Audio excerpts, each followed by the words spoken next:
Hello everyone, welcome you all. This is Satish and you are watching my YouTube channel Angrezi Academy. Today we are going to discuss idiom and phrases part 2, which is very important for especially competitive exams because आज का जो हमारा session होगा वो इतना important है कि आपके एग्जाम्स में जितने भी competitive एग्जाम्स हैं उनमें से आए हुए जो idiom and phrases हैं उनको हम पिकअप करके लाए हैं आपके सामने और उनको यहाँ पे प्रेजेंट करेंगे वन बाय वन। तो आपको ध्यान से उनको क्या करना है, समझना है और आपको नोट डाउन करके रखना है बिकॉज कई बार क्या होते हैं, कई बार क्या वो स्पेशली रिपीट होंगे ही होंगे और एक बार आपके दिमाग में फिट हो गए तो वो कभी नहीं भूल पाओगे आप लोग और वो आपके जो कॉम्पिटिटिव एग्जाम्स होते हैं उनमें वो रिपीट होते रहते हैं। ओके, तो लेट्स बिगिन द टॉपिक। आपके सामने जो पहली इडियम फ्रेजेस है, देखिए इडियम फ्रेजेस का मतलब ये है कि आपके एग्जाम में 3 या 2 या 3 ऐसे हर बार क्वेश्चन पूछे जाते हैं और एक एक क्वेश्चन जो होता है वो हमारे लिए इंपॉर्टेंट होता है। तो पहले क्या है, यहां से देखिए आपके सामने 4 जो ऑप्शन होंगे भाई, जैसे मान लीजिए ये हो गया कि through thick and thin means ऐसे दे दिया आपके एग्जाम में और फिर आपको 4 ऑप्शन दे दिया और उस ऑप्शन में आपको ये वाला आंसर दे दिया। तो मैंने सिर्फ और सिर्फ आपके सामने जो आंसर हैं उन्हीं को पिकअप करके यहाँ पे मैंने नोट डाउन किया है। तो प्लीज आपको ध्यान ये रखना है, जैसे ही आपके सामने 4 यहाँ पे जो अल्टरनेट होंगे उनमें से आप इजीली समझ जाओगे कि ये वाला हमारा ऑप्शन है, ये वाला हमने याद किया था। एक बार क्या होता है कि कोई भी ऑप्शन होता है ना, उसमें आप लोग अच्छे से अगर आपका रिवाइज किया हुआ है, अच्छे से लर्न किया हुआ है तो उसका ऑप्शन देख के आप इजिली उसको क्या कर दोगे, राइट कर दोगे। तो पहला बोल रहा है कि through thick and thin, it means होता है कि through good and bad time. हमेशा थिक एंड थिन का मतलब क्या हो गया भाई, आपका जीवन है, आपके जीवन में थिक और थिन जो चीजें हैं यानी कि अच्छी और बुरी चीजें हैं उनका आपको क्या करना पड़ता है, सामना करना पड़ता है। इस तरह से जीवन जो होता है ना उसके अंदर हमारे जो गुड और बैड टाइम जो होता है उसका मतलब क्या हो गया, थिक एंड थिन। यानी कि थिक और थिन का मतलब हो गया कि किसी भी जो अच्छी और बुरी परिस्थितियों से गुजरना आदमी का। ओके, नेक्स्ट कह रहा है कि an open question. An open question का मतलब ये हो गया a question without any agreed answer, यानी कि आपके सामने कोई भी एक आदमी है वो सीधी सपाट बात कहने वाला होता है। ठीक है, नहीं कहते कि भाई मैंने तो देखो ये चीज बोल दी, आप इसको एक्सेप्ट करो या ना करो। इसका मतलब क्या हो गया कि एक question without any agreed answer, सीधी सपाट कोई बात को कहने वाला आदमी होता है, उसकी बात को कभी भी एग्रीड नहीं किया जाता है। यानी कि सीधी बात बोलने वाला आदमी हमेशा कड़वा लगता है। इस तरह से आपको यहां जब भी पूछे कि an open question, an open question का मतलब क्या हो गया, एक question without any agreed answer, यानी कि एक ऐसा क्वेश्चन जो हमेशा एक्सेप्ट नहीं किया जाए। ओके, उसके बाद में क्या आता है, up to the marks. Up to the marks का मतलब हो गया क्वाइट सेटिस्फैक्ट्री। आपको कोई चीज मैं समझा रहा हूं, समझाते समझाते समझाते आपको अच्छे से समझ आ गई और फिर भी मैं समझाया जा रहा हूं, इसका मतलब वो क्या हो गया, अप टू द मार्क, यानी कि एक्सेस जिसको बोलेंगे, ज्यादा हो गया, इसका मतलब आपको अच्छे से समझ आ गया। तो जैसे ही आपसे पूछे कि up to the marks mean quite satisfactory, मतलब क्वाइट का मतलब क्या हो गया, क्वाइट होता है, देखिए एक थोड़ा सा मीनिंग कई बार आपके कंफ्यूज होता है, उसकी मीनिंग बता देता हूं मैं। एक क्वाइट होता है Q U I T E, एक होता है क्यू यू आई ई टी, एक होता है क्यू यू आई टी। ये 3 मीनिंग आपके सामने। इस क्वाइट जो है, ये जो क्वाइट है इसका मतलब होता है खामोश होना, क्यू यू आई ई टी। क्या हो गया इसका मतलब, खामोश होना, यानी कि प्लीज कीप क्वाइट, कृपया खामोश रहो। तो इसमें क्यू यू आई ई टी है। एक होता है क्विट। क्विट का मतलब होता नहीं कि क्विट कर दिया मैंने तो गेम को क्विट कर दिया बीच में ही, जैसे कि आप लोग आपका वीडियो देख रहे हो बीच में आपने क्विट कर दिया, उसको छोड़ दिया आपने बीच में, ऐसा नहीं करना, don't quit anything else. Okay, तो यहाँ पे दूसरा क्या आ गया, क्वाइट आ गया। क्वाइट का मतलब क्या हो गया, काफी, जिसको बोलेंगे, नहीं बोल देंगे today you are looking quite rotten, आप काफी परेशान से दिख रहे हो। ओके, तो यहाँ पे इस क्वाइट का मतलब क्या हो गया, काफी, और यहाँ पे क्या हो गया, सेटिस्फैक्टरी, यानी कि संतुष्टि, अत्यधिक संतुष्टि का मतलब क्या हो गया, अप टू द मार्क्स हो गया। उसके बाद में आता है टू लीड। लीड, लीड का मतलब क्या होता है, पहले मुझे ये बताओ। देखिए लीड जो होता है, कई बार मैं ये कहता हूं कि ये सड़क जयपुर को जाती है, ये सड़क जोधपुर को जाती है, ये सड़क कहां पे जाती है, बीकानेर को जाती है। तो ऐसी सिचुएशन में उसका जो ट्रांसलेट आप जब भी करोगे तो उसको क्या बोलोगे कि दिस रोड लीड्स टू, यहां पे लीड्स टू यानी कि लीड करना, ये ऐसा नहीं बोलना कि ये सड़क जयपुर को जाती है तो this road goes to Jaipur, ऐसा नहीं करना है। ये ऐसे सिंपल सिंपल चीजें हैं, वो भी आपके एग्जाम में पूछी जाती हैं। तो कोई भी चीज का लीड करना यानी कि आपको लीड करना, नेतृत्व करना, ये वहां से वहां तक आपको लेके जाती है, यानी कि वो आपका नेतृत्व कर रही है। तो यहां पे lead a cat and dog life, यानी कि कैट और डॉग, जानवरों जैसा जीवन को लीड करना, जानवरों जैसा जो है डॉग और कैट की जैसी लाइफ को लीड करना, यानी कि उसके जैसा जीवन जीना। तो यहां पे क्या हो गया, टू बी ऑलवेज क्वारलिंग, हमेशा से ही क्या करते रहना भाई, झगड़ते रहना। जैसे कि मान लीजिए कोई परिवार है, उसमें हमेशा से ही क्या होते रहते हैं, छोटी मोटी बातों को लेकर, छोटे मोटे कोई भी इश्यू को लेकर क्या होते रहते हैं, लड़ाई झगड़े होते रहते हैं। तो नहीं कहते कि भाई तो जानवर हैं, जानवरों जैसा जीवन जी रहे हैं। तो यहाँ पे हमारा क्या हो गया, to lead a cat and dog life means क्या हो गया, टू बी ऑलवेज क्वारलिंग, हमेशा से ही क्या करते रहना, झगड़ते रहना। टू सेड क्रोकोडाइल टीएल, ये तो सबको ही आता है भैया, आपको भी आता होगा, क्योंकि क्रोकोडाइल का मतलब क्या हो गया, नहीं कहते कि भाई दिखावटी आंसू, दिखावटी आंसू बहाना, मगरमच्छ के आंसू बहाना। इसका मतलब देखो, मगरमच्छ उसमें रहता है और वो ऐसे झूठे आंसू बहाता है जैसे ही उसके पास कुछ खाने के लिए आता है और फटाक से उसको खा जाता है। यानी कि अंदर से क्या होना, दिखावट करना, यानी कि ऐसे ही चेहरा बना लेना कि लोग क्या सोचें कि यार वास्तव में बड़ा बेचारा आदमी है। तो बी हाइपोक्रेटिकल, हाइपोक्रेटिकल क्या होता है, पाखंडी, ठीक है ना, पाखंड दिखाना, छल कपट जिसको हम बोलेंगे। Be hypocritical to shed false tear, झूठे जो आंसू बहाने के लिए और पाखंड रचना। क्लियर हो गया आपका, समझ आ गया। नेक्स्ट आपके सामने आता है to call a spade a spade, to call a spade a spade, ये तो बहुत बार एग्जामों में रिपीट हुई है, ठीक है ना, यानी कि डिफेंस में भी पूछी जाती है। ये जो अपने स्टेट की जितनी भी एग्जाम्स होती हैं, वीडियो मान लीजिए आप लोग, टीचर्स के मान लीजिए आप लोग, यानी कि जहां पर इंग्लिश आती है उसमें मैंने कई एग्जामों में इसको देखा है specially. Okay, so be ready. To call a spade and spade, it means हो गया plain and straight forward in speech, बोलने में बेबाक होना, आप क्या हो रहे हो, फ्रैंकली बोल रहे हो, विदाउट एनी हेजिटेशन बोल रहे हो आप, इट मीन्स ये क्या हो गया, टू कॉल ए स्पेड, ठीक है, plain and straight forward in speech, यानी कि स्पीच के अंदर बिल्कुल सीधी सपाट बात कहने वाला। ओके, उसके बाद में आता है to give him a piece of mind, ये मैंने क्वेश्चन वैसा का वैसा वहां से पिकअप किया है, यानी कि ऐसा उसमें क्या था, सेंटेंस दिया हुआ था और उसमें इसके नीचे अंडरलाइन दी हुई थी कि a piece of mind, a piece of mind का मतलब क्या होता है, आई गेव हिम, मैंने उसको ए पीस ऑफ माइंड, इसका मतलब हो गया स्कोल्ड हिम, मैंने उसको डांटा। ए पीस ऑफ माइंड का मतलब होता है स्कोल्ड करना।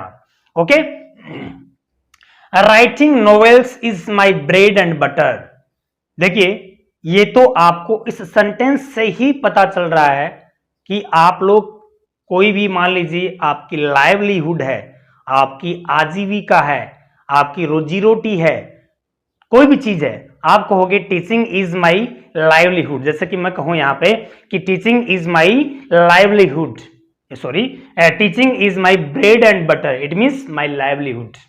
ओके, आप कहोगे कि रीडिंग इज माई लाइवलीहुड, इसका मतलब reading is my bread and butter, तो वो मेरी आजीविका है, आप उसको पढ़ के आप अच्छी नौकरी लगोगे, वो आपकी रोजी रोटी होगी, आपकी लाइवलीहुड होगी। ओके, तो यहां ध्यान रखना कि writing novels is my bread and butter, तो ब्रेड एंड बटर मीन्स क्या हो गया, लाइवलीहुड हो गया। ओके, उसके बाद में नेक्स्ट आता है he was done for, do for एक वो है फ्रेजल वर्ब है, डू फॉर का मतलब क्या हो गया, रूइंड होना, रूइन होने का मतलब बर्बाद होना। ओके, इसके बाद में आता है to come across, come across का मतलब क्या हो गया, टू मीट सडनली, आप गए मेले में, ओके, आप मेले में गए, वेन आई वॉज, या फिर when I went to my village fair, या फिर when I was going to somewhere. Okay, तो आप कहोगे I came across my old friend, I came across someone, कोई भी स्पेशल, अचानक कोई चीज का मिलना, अचानक या अनायास ही मिल जाना, उसको हम बोलेंगे कम अक्रॉस बोलेंगे।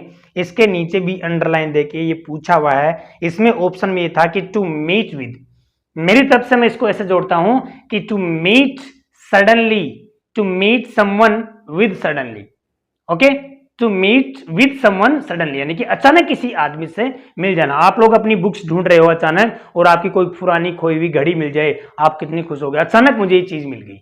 ओके, तो नेक्स्ट आपका to rest on one's laurels, to rest on one's laurels, वैसे एग्जैक्ट जो मीनिंग होता है लॉरियल्स का, इट मीन्स होता है बहादुरी, ब्रेवरी, इसको हम बोलेंगे। To rest on one's laurel, it means हो गया to retire from active life, यानी कि आप कोई भी काम काज जो है आपका, जो बिजिएस्ट जो आपकी लाइफ है, उससे आपको क्या हो जाना, वहां से रिटायर हो जाना। तो क्या हो गया, to rest on one's laurels, इसका मतलब आप लोग किसी भी जॉब में हो, यानी कि सपोज आप एक डिफेंस पर्सन हो और डिफेंस में बहुत एक्टिव लाइफ आप ले रहे हो, बहुत ही ब्रेवरी भरी लाइफ ले रहे हो, और वहां से आपको सेवानिवृत्त कर दिया जाता है, वहां से आप एक पीसफुल लाइफ में, यानी कि पीसफुल तो वो भी है, बट वहां पे वो आपका काम का लोड नहीं होगा उसके बाद में। ओके, तो इट मीन्स क्या हो गया, to retire from active life.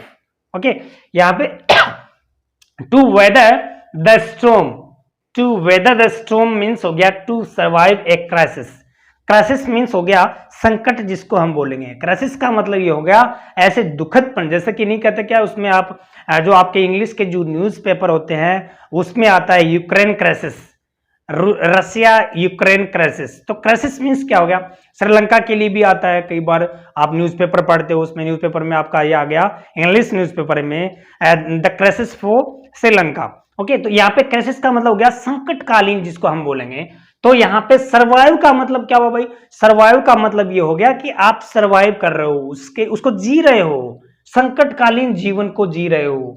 The weather, to weather the storm means आप एक संकटकालीन जो क्राइसिस है उसको आप क्या कर रहे हो, टॉलरेट कर रहे हो उसको। तो ये ध्यान रखना, to weather the storm means to survive a crisis. Okay, next क्या आता है, at one's finger tips, and देखो इसी से ही पता चल रहा है आपको, यहां पे जो ईडियम दे रखी है इसी से पता चल रहा है। आप कोई मीनिंग, मैंने आपसे कोई मीनिंग पूछा, आप फिंगर टिप्स पे हो, ओके, आपने फटाक से बताया, मैंने कोई चीज पूछा फटाक से बताया, यानी कि आपका जो जवाब है वो इमीडिएटली मेरे पास आता है, इसका मतलब हो गया रेडिली अवेलेबल नॉलेज।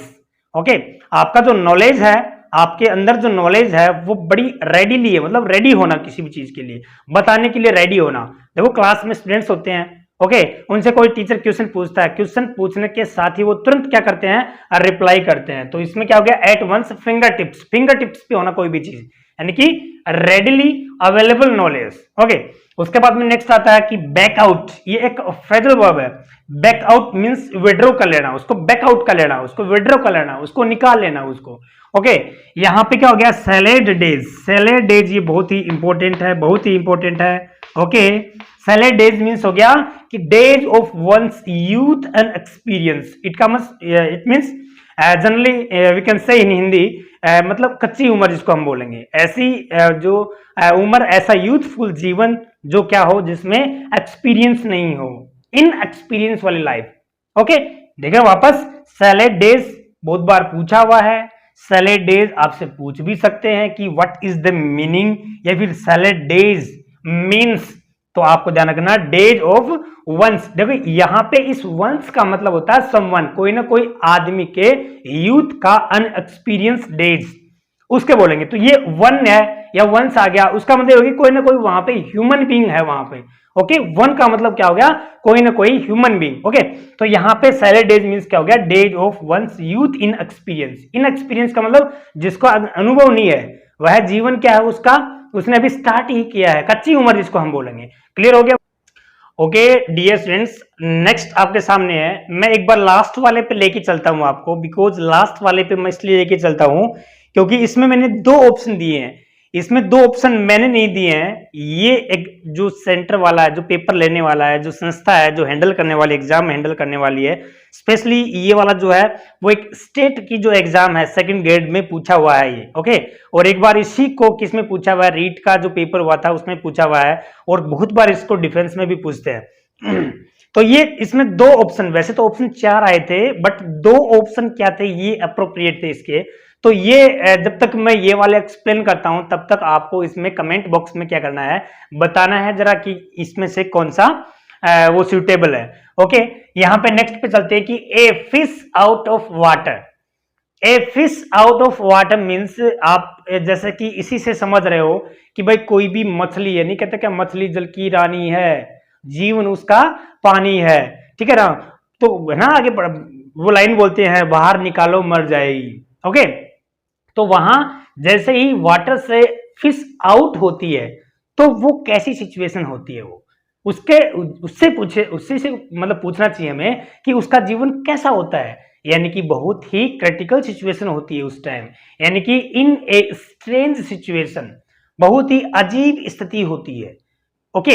स्पेशली जैसे कि मान लीजिए जो कोविड-19 का जो ड्यूरेशन था, जो पीरियड था, उसमें जो बेसिकली जो बेचारे अपने काम काजी जो पीपल थे और उनके पास में कोई भी साधन नहीं था रोजगार का, रोटी आपका जो रोजी रोटी का, तो उसके लिए जो वो टाइम था वो क्या था कि a fish out of water, उसके लिए जो उनका जो समय था वो क्या था, इन ए स्ट्रेंज सिचुएशन, वो ही जाने कि कैसे उन्होंने अपना जीवन को क्या किया है, स्पेंड किया है, कैसे अपनी रोजी रोटी को हैंडल किया है, ओके। सो प्लीज आप ऐसे जो क्वेश्चंस होते हैं, ऐसे क्वेश्चंस को अपने माइंड में रख के और always be ready, always try to work hard.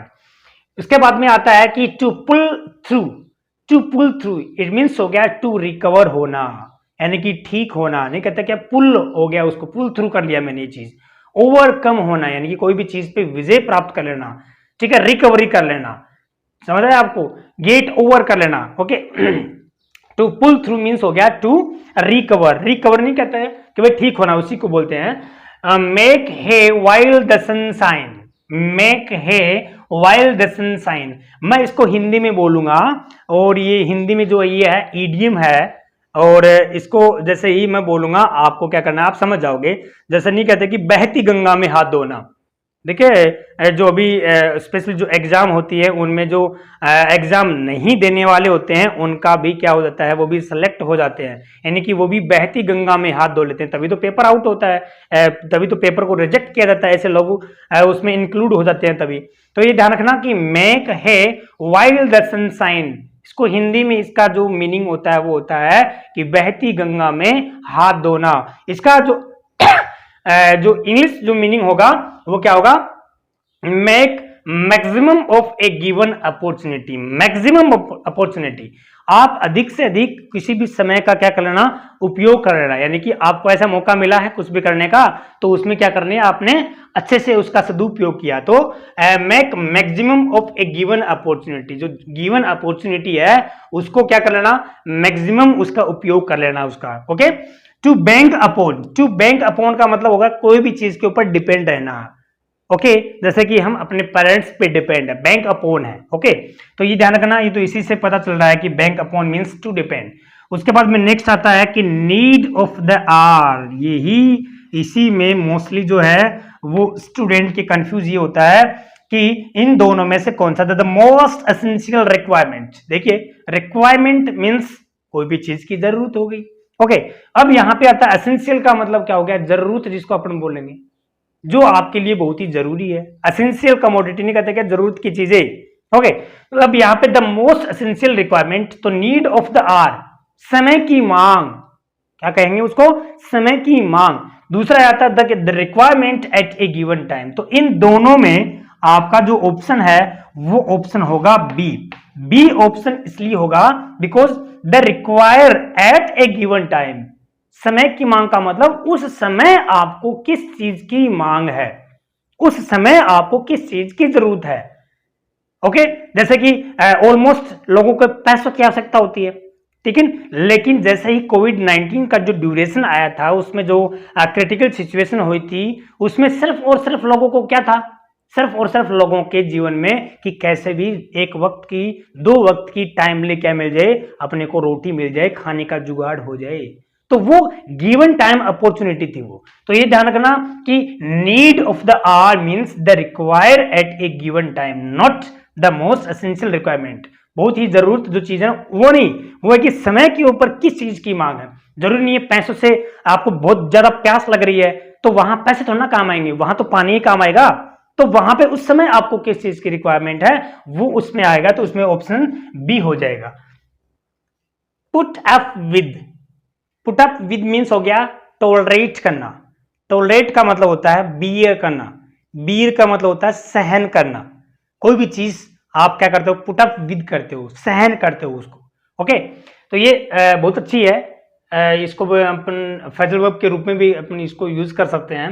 तो पुट अप विद मीन्स हो गया टॉलरेट करना। उसके बाद में एट द 11th आवर, देखिए ये जो फ्रेजल वर्ब है, आप लोग इंग्लिश के कई बार न्यूज़पेपर, जो बच्चे इंग्लिश की जो तैयारी कर रहे हैं, जो बच्चे इंग्लिश से रिलेटेड कोई भी एग्जाम की प्रिपरेशन कर रहे हैं, तो मेरा यही उनसे निवेदन है कि इंग्लिश के न्यूज़पेपर सप्ताह में एक बार लियो। मैं ये नहीं कह रहा कि रोज मंगवाओ, आप कहीं भी जा रहे हो, बाजार में कोई भी जा रहा है, सप्ताह में एक बार आप एक अच्छी सी डिक्शनरी ले आओ, फिर उन दोनों का जो कॉम्बिनेशन है उसमें से ये बहुत बार आपकी उसमें न्यूज़पेपर में आती है, at the 11th hour. Okay, to burn the midnight oil, ऐसा आता है कई बार, उसमें आता है, इसका मतलब टू वर्क लेट नाइट। तो वहां से पिकअप किए जाते हैं ये जो है, ठीक है। मैं भी मोस्टली उन्हीं से क्या करता हूं भाई, जैसे कि अभी तो मुश्किल से ही ऐसा पॉसिबल हो पाता है, बट जब भी ऐसा स्टार्ट किया था तो वहां पे न्यूज़पेपर से मैंने स्टार्ट किया था। तो क्या हो गया, at the 11th our means हो गया at the last moment, at the 11th hour India won the match at the 11th hour, India ने अंतिम क्षण में क्या मैच को जीता। तो इस तरह से यहां क्या हो गया, at the last moment, at the 11th hour का मतलब क्या हो गया, एट द लास्ट मोमेंट। उसके बाद में a good for nothing, a good for nothing means हो गया ए वर्थलेस एंड लेजी पर्सन। नहीं कहते क्या भाई बिल्कुल भी काम का नहीं है, वह तो सब अनेबल है किसी भी चीज को करने की। ओके, तो यहाँ पे एक गुड फॉर नथिंग मीन्स इसी से पता चल रहा है कि किसी भी, जो नथिंग का मतलब जीरो हो गया, एक गुड फॉर उसके लिए क्या नहीं है, वह गुड फॉर नहीं है। ओके, किसके लिए गुड फॉर है, नथिंग के लिए, यानी कि zero. A worthless and lazy person. उसके बाद में आता है to make one's mark, one's का मतलब मैंने बताया कि कोई भी, यहाँ पे ह्यूमन बींग रखेंगे अपन, मार्क यानी कि कोई भी किसी भी चीज के मार्क लगता है, कोई भी चीज के क्या लगता है, मार्क लगता है। यानी कि कोई भी आप लोग एक अच्छा काम करते हो तो आपको बहादुरी का मार्क दिया जाता है, आपको शाबाशी दी जाती है, आपको प्राइज दिया जाता है। It means to make one's mark, ये हो गया टू सक्सीड ब्रिलियंटली। ये जो सक्सीड वर्ब है ये सेकंड फॉर्म नहीं है, ये ध्यान रखना, हम बहुत बार कंफ्यूज हो जाते हैं कि ये कहीं ना कहीं क्या है, सेकंड फॉर्म है। तो ये ध्यान रखना first form of the verb है। सक्सीड मीन्स होता है सफल होना। ओके, टू सक्सीड ब्रिलियंटली, बहुत ही ब्रिलियंट तरीके से क्या होना, सफल होना। जिस तरह से आप होगे, आपका अच्छे से आप तैयारी कर रहे हो, प्रिपरेशन कर रहे हो, जब आपका एग्जाम आप फाइट करोगे, एक नहीं दो करोगे, दो नहीं चार करोगे, एक का ज्वाइनिंग आएगा उसको छोड़ोगे उसमें लगोगे, उसको छोड़ोगे उसमें लगोगे, यानी कि आपका जो वो होगा ना, प्रिपरेशन का लेवल जो है वो इस कदर आगे बढ़ जाएगा कि आप सक्सीड ब्रिलियंटली, आपका हौसला इतना बढ़ जाएगा कि किसी भी एग्जाम को आप क्रैक करने में क्या हो जाओगे, वेरी इजी वे में समझोगे उसको, आप इजी मैनर में आप उसको क्या कर पाओगे, करेक्ट कर पाओगे। ओके, तो to make one's mark means to succeed brilliantly. उसके बाद में आता है in a jiffy, in a jiffy. Okay, in a jiffy means very soon, उसने ये काम इन ए जिफी में कर दिया। In a jiffy means very soon. I think आपको समझ आया होगा। नेक्स्ट है आपका a wolf in sheep's clothing. देखिए ये वैसे ही साफ साफ आपको पता चल रहा है कि वोल्फ का मतलब क्या हो गया, भेड़िया हो गया, और सिप का मतलब क्या हो गया, भेड़ हो गया। ये आप लोगों ने बहुत बार कहानी भी सुनते हो, ठीक है ना। तो यहाँ पे सिप जो होती है भेड़ के कपड़ों में भेड़िया, इसका मतलब ये हो गया कि आस्तीन में छुपा सांप। कई बार नहीं कहते क्या कि भाई आस्तीन में छुपा सांप, तो इसका मतलब होता है ए हाइपोक्रेटिक। हाइपोक्रेटिक का मतलब हो गया पाखंडी हो गया, छल्ली जिसको बोलेंगे, छल कपट करने वाला, और वो मीठी मीठी बातें करेगा। मीठी माठी बातें आपके साथ में करेगा, आप क्या सोचोगे कि यार ये तो बहुत ही अच्छा आदमी है, लेकिन नीचे ही नीचे से वो कुछ ना कुछ आपके साथ में ऐसा कोई भी काम करेगा जिससे वो आपको नुकसान होगा। It means a wolf in sheep's clothing, इसका मतलब ये हो गया ए हाइपोक्रेट, यानी कि एक पाखंडी। ये आपको अच्छे से ध्यान में रख लेना है क्योंकि ये बहुत से एग्जामों में ये पूछी जाती है। ओके भाई, यहाँ पे अगला कह रहा है कि ए वाइल्ड गूज सेज, सेज वैसे क्या होता है, सेजिंग करना कोई भी चीज का, पीछा करना कोई भी चीज का। ओके ना, नहीं कहते क्या इंडिया को चेज करने के लिए इतने रन मिले हैं, ठीक है, उसको ये चेज करना है, यानी कि उसका क्या करना है, पीछा करना है हमें। तो ए वाइल्ड गूज सेज, यहाँ पे इसका ये तो काफी बार पूछी हुई है, ये वाली काफी बार, ये दो हैं, मैंने काफी एग्जामों में इसको रिपीट होते हुए देखा है। ए वाइल्ड गूज सेज मतलब हो गया a foolish and fruitless, foolish and fruitless. आप कंपटीशन की तैयारी कर रहे हो, आपको ये नहीं पता है कि सिलेबस क्या है। मैंने सिलेबस ये आपके सामने है, तो मेरे को सिलेबस में से क्या क्या पढ़ना है, कितना मैंने पढ़ लिया है, कौन सी चीज पूछी जाती है, कौन सी चीज को मैं अच्छे से प्रिपेयर करूं कि ये चीज पूछ ली जाए। इस तरह से आप लोग तैयारी करोगे, एक टेक्निक से आप तैयारी करोगे तो निश्चित ही आपको सफलता मिलेगी।